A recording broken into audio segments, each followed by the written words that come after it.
સુરતમાં લૂંટની પ્લાનિંગ કરતા 4 ઇસમોને Surat crime branch પોલીસે ઘાતક હથિયારો સાથે ઝડપી પાડ્યા। સુરતના જહાંગીરપુરા વિસ્તારમાં ક્રાઇમ બ્રાન્ચે એક સફળ ઓપરેશન ચલાવીને લૂંટની યોજના બનાવતા 4 રીઢા ગુનેગારોને ઝડપી લીધા છે। આ આરોપીઓની પાસેથી દેશી બનાવટના પિસ્તલ, તમંચા અને 2 જીવતા કાર્તુઝ મળી આવ્યા છે। અત્યાર સુધી અનેક ગંભીર ગુનાઓમાં સંડોવાઈ ચૂકેલા આરોપીઓ સુરતમાં ફરી ગુનાઓના ઈરાદે ભેગા થયા હતા, પણ ક્રાઇમ બ્રાન્ચની કાર્યવાહીથી તેઓ કોઈ મોટો ગુનો કરે તે પહેલા જ પકડાઈ ગયા હતા। પોલીસ કમિશનર અનુપમસિંહ ગહેલોતે એક પત્રકાર પરિષદમાં જણાવ્યું હતું કે પકડાયેલા 4 આરોપીઓમાં જીતેન્દ્ર રાજબહાદુર યાદવ, ગુલશન ઉર્ફે ટિંકુ કુમાર, નિલેશ જીતેન્દ્ર દુબે અને રત્નેશ અનિલકુમાર સિંહનો સમાવેશ થાય છે। આ 4 આરોપીઓ અગાઉ વર્ષ 2022માં મુંબઈમાં હથિયારો સાથે ધાડ પાડવાની ઘટના તેમજ વલસાડ રેલવે આંગડિયા લૂંટના ગુનામાં સંડોવાયેલા હતા અને તે માટે જેલવાસ ભોગવી ચૂક્યા છે। પ્રાથમિક તપાસમાં એ પણ સામે આવ્યું છે કે આ ગુનેગારો ખૂનનો પ્રયાસ, લૂંટ,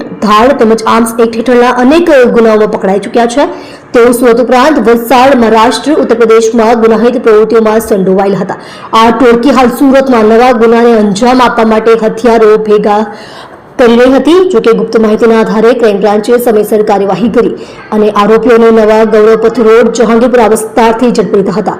સુરત પોલીસ કમિશનર અનુપમસિંહ ગહેલોતે જણાવ્યું હતું કે આ આરોપીઓનો ઈરાદો સુરતમાં ફરી લૂંટના ગુનાને અંજામ આપવા પાછળ હતો, પરંતુ અમારા અધિકારીઓએ સમયસર કાર્યવાહી કરીને મોટો ગુનો થતા પહેલા જ અટકાવ્યો છે।